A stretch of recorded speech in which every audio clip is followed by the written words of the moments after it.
morning, beautiful. It's lovely to see you, and it's lovely to be out here on this beautiful day. Let me show you the garden. So, there's the view to the neighbours and the pine trees, and closer, if I walk through the garden, I can show you the dahlias, which are very bright, a little bit sunburnt, but that happens when you get sun. There's a nice fresh flower here. This one's just opened this morning, so enjoy that because it's not bleached yet. There you go. Isn't it lovely?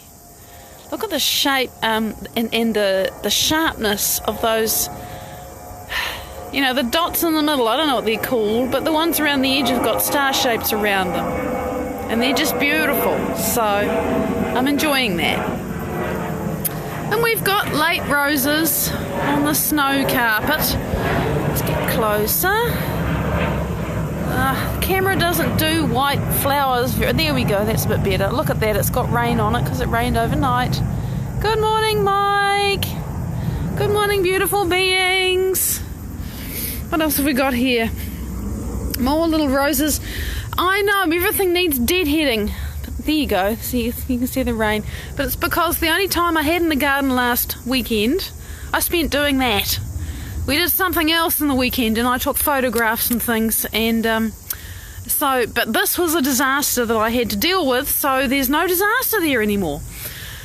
So the flowers, the roses still need deadheading, and you can see, but I enjoy them anyway.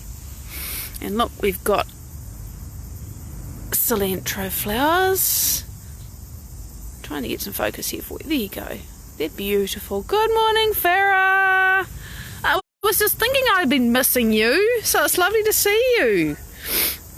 Look, we have a bumblebee that's busy with the fuchsias doing its thing. It's nice to see the insects at work. We need them.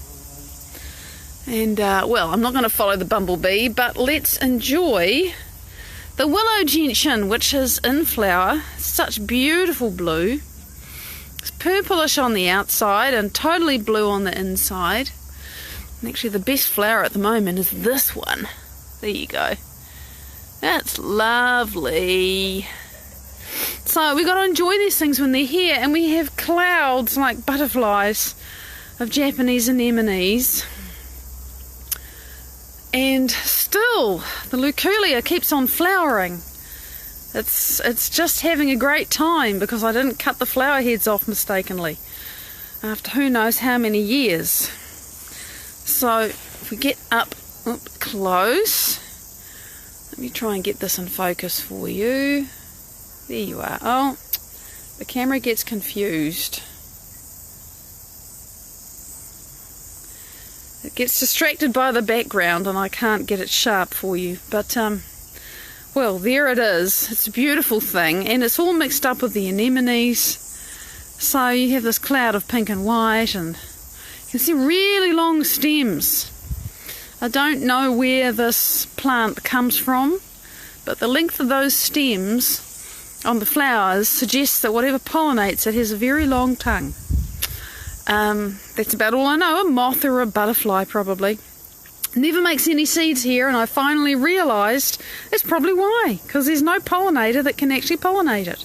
It's not native to New Zealand. So just really enjoying these anemones because they're beautiful. This is the time of year for them, and it's rained, so they're all fresh. And yes, I know the lawn is long, and the New Zealand spinach has gone crazy, but it's good to eat. The lawn is long because apart from being busy, my husband has got a bit of a challenge with a hand at the moment, and that makes mowing the lawns difficult. Come on, cameras. There we go. That's what I wanted you to see. The inside of the rose and the petals with the water on and everything. So, the lawn is long. It's like, so what? Long grass has its own beauty. And here's all the spiderwort. I am certainly not going to allow this plant to seed again this year. Got enough now. And look, there is a precious honeybee. And I love this. There you go, there's some focus. It's a beautiful thing. Looked it up because somebody asked, and it's from Mexico. So there you go. And look, this is going to be spectacular. I wonder how many flowers there'll be on it this year. There were 30 at least last year. I can't remember the number. Ha! My tongue isn't that long, Mike, or that thin. Thank you for your faith in me. So everything is, green. Julian, good morning. It's lovely to see you. Everything is green and a little bit unkempt. Oh, look, we've got a late red rose coming. But when it's in bud, the flower's quite dark. So there we are. What else is going on here? That's about it. Flowers are kind of sporadic in late summer. Let's get up close with this one, though. It's beautiful when it's not come out yet. It's fabulous. So, we just enjoy what we have, and that is really life in a nutshell. So today being Technique Tuesday, and by the way, I need to start with something that I forgot yesterday. I forgot to ask for pain points and questions. And by that I mean, if there's something you'd like me to address, if you've got a thing that's niggling you, or something that what would Maddie think about that, I would love to know. Because the best lives happen when you ask me questions. Without question. You are the best source of lives. Because after a while I start scratching my head and it's like, I can't see the forest for the trees because I'm so used to being inside my head. Linda, it's great to see you.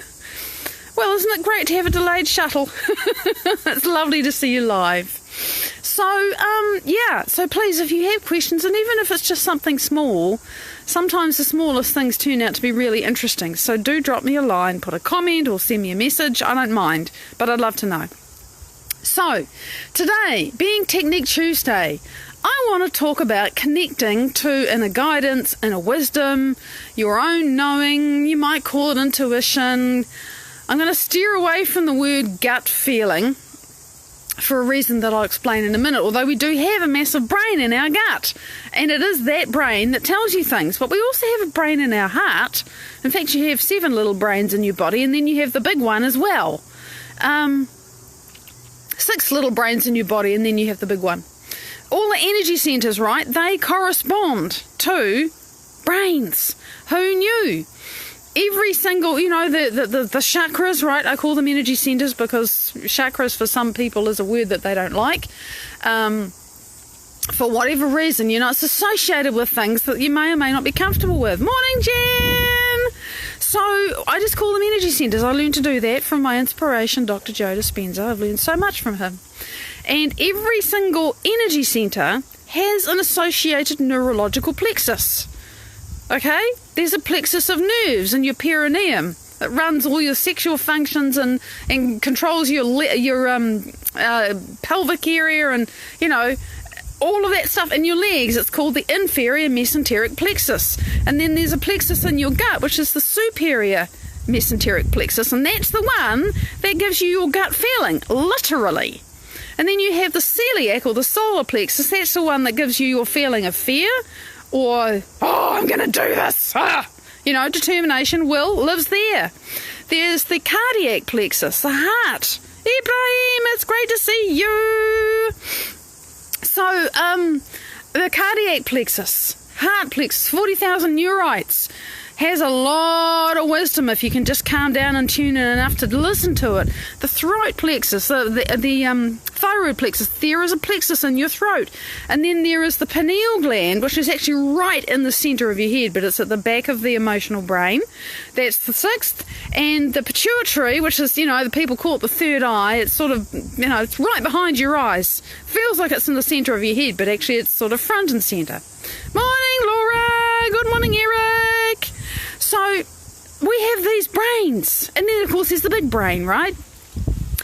And all of that, Carmelina, g'day. All of those brains can be coherent or incoherent. And when they're incoherent, nothing much gets in and you feel like shit. And when they are coherent, information can get to you. So that's the first thing. We think, oh, I'm not connected to my guides, I can't hear spirit, I'm confused. And all of that, however you frame it, whatever words you use, it's because those brains are out of balance. They're out of balance. And when you're out of balance, you're like a router with no Wi-Fi signal. You cannot connect to the information that you're swimming in, right? Very few people now have the enormous privilege of not swimming in Wi-Fi. If you go a long way away from civilization, even then you're going to get it from a satellite most of the time. I love it when the power goes out. I mean, my brain says, oh, gee, the freezer's going to thaw. But the relief from the just constant electromagnetic pressure is something I feel. It doesn't upset me like it used to. God, I used to be quite EMF sensitive. I'm stronger now. I'm more coherent now. That welter of electromagnetic signals doesn't upset me neurologically like it used to. But the point being that this is an example, analogy, metaphor, whatever the correct word is, that we are all swimming in electromagnetic frequency, not just from Wi-Fi. There's a whole lot of information blasting in from the heliosphere. There's information like that. There's information that we feel from other people. When you walk into the room, you immediately get a blast of information from all the people that are there. That's frequency. There's frequency that you feel when you go to a place where something really awful has happened and you think, some people are just, oh my God, I feel sick. What the hell happened here? You walk into a place where it's, like churches, and it feels, it feels holy. It feels sacred. There are places, like with ley lines and intersecting energy lines in the earth. We are awash with information and energy. Andrew, good morning! All the time. The only question is what we are able to receive, what we can tune into. And, being EM sensitive, actually, for me, I'm not going to make this about anyone else, for me, when I was incoherent as a person, when I didn't understand about how to make my brain coherent and increasingly how to make my heart coherent, I was sensitive to that stuff because it's an incoherent frequency and it adds, there are physical effects that have been measured where it's that constant stimulation from those frequencies does do things at a cellular level that create oxidative stress. It's really, it's uncomfortable, and for some people it's just incredible. It just disables them and they have to go places where it doesn't exist. So the more incoherent you are, the more those things are going to add to your incoherence. But when you become coherent, they cease to be a problem and you tune into other information. And there's a really amazing story of a guy who was really incoherent. He was behaving like a complete arsehole one day. Something popped in his head, and after that he couldn't be around electromagnetic gear at all without having the most excruciating headache. And, his life fell apart. He eventually discovered Joe's work and got it back by becoming coherent. Nothing changed because nobody could treat him. So it all depends what frequency your personal router, Wi-Fi, whatever, is tuned to. And so that's the first thing. And the reason why I didn't want us to talk about gut feeling and being led by your heart without prefacing with this information is that there are people who are led by their gut feeling, and their gut feeling is really incoherent. So the gut can be saying, oh, that's really scary, oh no. And now why is the gut saying that? Is the gut that is saying that incoherent, in survival, which means the only choices you've got are to fight, flee or freeze? Or is this a coherent gut that's really getting good information? So what we need to do, because I've raved about it enough, but this is where the connection comes from. The more you can line yourself up, get calm, get clear, and get coherent, the more you're going to get the information you want. The more you're going to be able to hold the question you desire in your awareness and know. Either the knowing will come to you at that time or it will come later, but you'll stop stressing and fretting and wondering and poking and prodding at it. God, I really had to overcome myself this morning. So enough said, let's do it. So when you are thinking, oh God, I really need information, I need understanding, I want to get a reading, I want somebody to give me some guidance, right? What sort of a state are you in when you ask that question? Quite possibly in confusion or fear. So why don't we try and change that? And of course, lots of you know how I do this when I'm talking to you with my eyes open, because, it's not like we're sitting down and I'm running a meditation. That's different. I love to do that. Amazing shit happens. It does. So,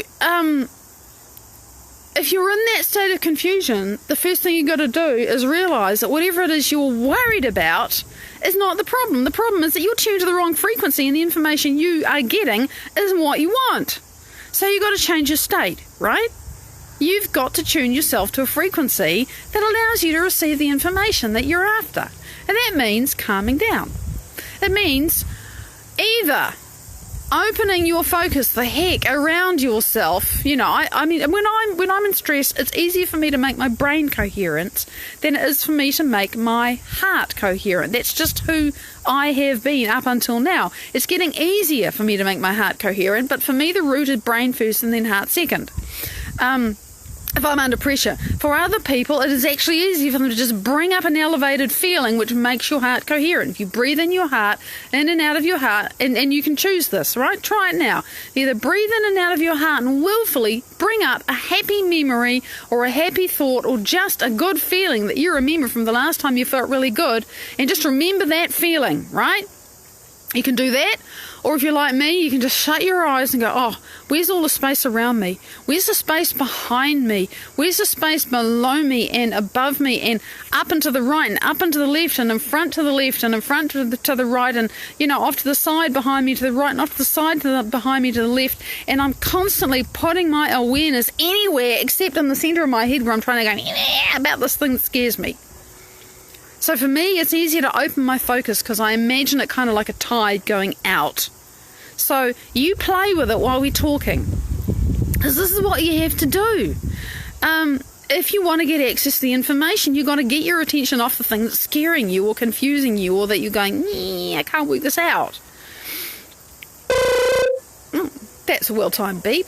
And I can feel you playing with this. And I know, lots of you practice this stuff, so you're old hands. But if you've never done it before, just poke at it. Choose the option that appeals to you the most and just try it. And if you think, oh, this is weird, and I don't know how to do it, and that must mean it's crap and it doesn't work. No. It's just that you haven't done it before and it's new. And one thing I've discovered from watching myself, watching my husband, watching people that are close to me, is that when we encounter something new, we naturally fight it. Because if it's new, it might be dangerous. If we don't know how it's going to feel, we might not like it. So we'll just go to something that we understand and know and can predict how it's going to feel. Even if it's crap, we know what to expect. And so it's not an unknown. It's not scary. I just know it's going to feel bad. Well, fine. But if you want to feel good, you might have to do something different and understand that between you and feeling a different feeling than you're used to feeling, there might be some discomfort because you're going to have to go somewhere you're not used to going. Yeah, you see, Linda, you're just really good at closing your eyes and breathing, and you can just calm down, get into your heart, get into your awareness, open your focus, because you've been practicing it for years now. And it is a skill to do this. We get better at it. So, however you do it, and I can feel you playing with it, and not just you live, you on the replay, right? I feel this out of time. Time is irrelevant when I'm doing this work. So, yeah, that feels good. I feel it in my brain because we're quantumly entangled when we're working. I feel it in my brain and my body. When you change your state, you better believe it. So well done. So, as you open your focus, as you elevate your emotions, as you come into your heart, as you breathe, all of those things allow you to blaze new trails inside yourself. Absolutely. You're getting your attention off the question. And if you do it for long enough, and with practice, the long enough gets shorter, and you just get your awareness out there, and you put your attention on the feeling that you want to feel, and how good it is, to feel a sense of ease, a sense of relief, a sense of knowing that it's okay. You don't know how, and it doesn't matter, because you just feel all right now, and you're safe, and it's all right. And the answer came to you, and it surprised you, and it was like, oh, I see. And it snuck into your awareness when you weren't paying attention, because you're relaxed enough to let it in. And you remember all of this like it's happened. Because if it's all now, it has happened. You're just tuning in to the you that's had that experience already. You're just becoming that person that's relaxed about it and just knows and trusts. And you open out some more, and you relax, and you start to feel the space around you. And you start to fill it up with a sense of well-being, and a sense of wholeness, and a sense of completeness, and a sense that there's something bigger than you that's trying to connect with you. As you relax, you do expand. Your energy opens up. Your body relaxes. And the more you just become present with exactly what is, and you let go of the fact that this you right now doesn't appear to have the answers, but there is a you in the future somewhere, sometime, that does. And you think, oh, who would that person be? How would it feel? Not what would I be thinking, but how would it feel? As my question fades and my answer arrives along with a tangible feeling. What beautiful words, Laura. How would it feel to be that person? As the question fades and the answer simply arrives as a feeling, and I might not even be able to interpret the feeling with my brain yet. I don't know what the feeling means. It's just a different feeling, and I'm going to relax into it. Just relax into it and let the information come exactly. So it's counterintuitive, because we want to push and try and force harder and harder and harder until we get what we want. But the more we push and try and force and obsess and work it out and try to figure it out, the less we're able to receive the answer that's outside of that box.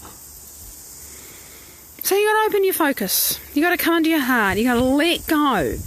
You got to trust that something much bigger than you is trying to get to you, and all you got to do is tune yourself into it and let it come to you. And it is the peace that exceeds all understanding. You cannot figure it out. You can only feel it. And then as you walk through your day, as you open your eyes, stand up and carry on, you live that feeling, even though you don't know what it means. And sooner or later, the answer's going to show up. Meanwhile, you're not stressing. And that's a better way to be. I'm going to see you in 3.5 hours. I'll be back with an update from our Sangmarie in the Gambia. Can't wait to catch you up. He's left me a couple of messages on WhatsApp, so that'll be his first messages from being out in Basay on Practical. It's going to be very exciting. Big love. I'll see you then. Bye-bye.